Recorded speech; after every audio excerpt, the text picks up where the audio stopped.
Hi, Simon Morris again, one of the founders of Masubi Brand Agency. I just wanted to talk about how we approach the process of design. One of the things that most people think about design is that it can be a very simple process, but it isn't. There's a lot of contemplation, a lot of analysis, a lot of discovery, a lot of debate internally as well as with clients.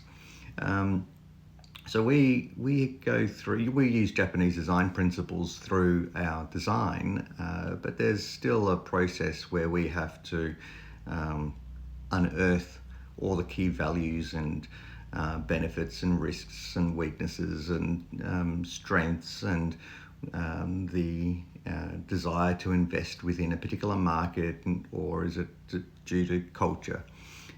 So we have 9 key stages. So the first stage is to discover. We go through a process where we resolve where the brand can best be positioned.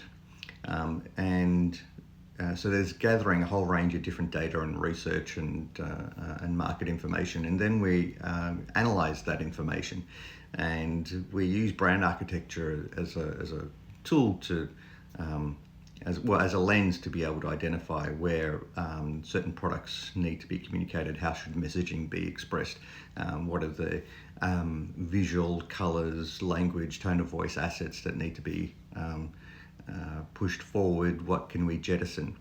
And then we start to build out the positioning and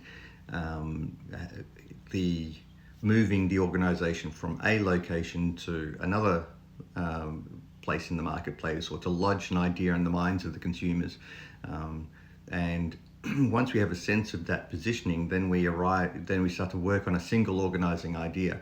That single organizing idea is the thing that everything else cascades from and hangs from. As an example, Nike's single organizing idea is to celebrate great athleticism.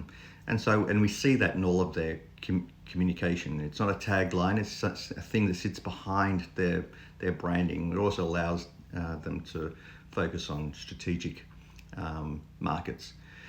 That's the first 4. I'll cover the next 4 in the next season. Hi, Simon Morris, one of the founders of